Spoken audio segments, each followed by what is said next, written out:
Introduction. In the contemporary society, education has turned out to be an immense instrument in skirmishing illiteracy and poverty. It has also helped inculcate good moral values and instill a positive attitude and behavior. This focus tries to explicate how misuse in funding can be able to menace the survival of education into our systems. During the evolution period of man, inferiority and primitivism were forces to reckon with, but as time matured the philosophy of man was on track to intelligence. It's this contribution that makes us recognize the value of education more so in the modern society. Since not all regions are well endowed with resources to initiate economic development, a deficit is not an exceptional experience and consequently a call for a financial support arises. However, our main endeavor is to look at how the misuse of these funds may lead to a decline in the education sector. This is exhibited through the following ways.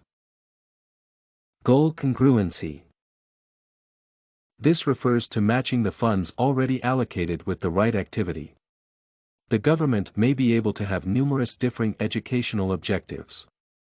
If funds are not used for the precise project, then the ambition achieved will be incongruent. There will be no basis for carrying out a project that yields a return that the stakeholders are irreconcilable with. This can gravely spoil the donor relationship and imperil future funding into the project. It's important that extraordinary procedures are taken to guarantee proper planning in order to achieve the desired educational objectives. Embezzlement. This refers to using educational funds to satisfy own personal interest or to subjectively settle the scores for a group. This problem is so rampant in countries where corruption has become a national disaster, the government systems become platforms for perpetrating these vices supported by skewed judiciary. Embezzlement of education funds contribute to the following. Poor donor relationship.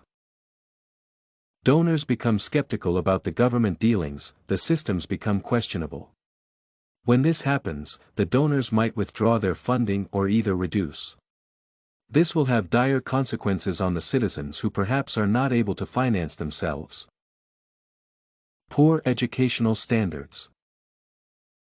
The money that is meant to go to the bright but needy students does not reach them. This in effect means that they will not be able to continue with learning and may not perform to the required standard.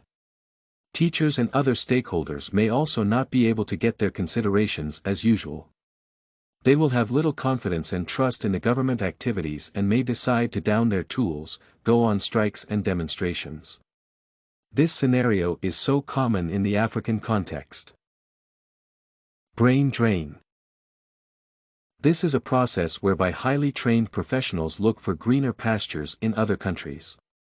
These professionals may include doctors, teachers, accountants, engineers, and etc. If a government, for example, is not able to account for education funding, it's highly likely that it may not be able to look into the welfare of the teaching professionals, pay their dues in time, and give them promotion as appropriately as possible.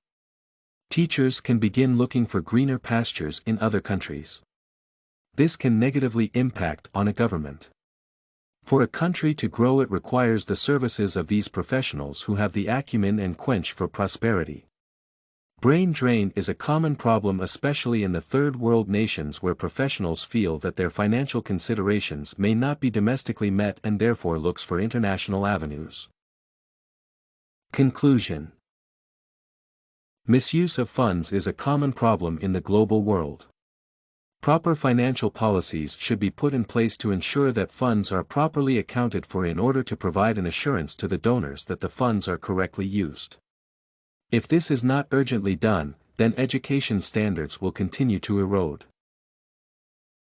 Everything you need for studies, essay samples, writing tools, and tips, you can find at studycorgi.com.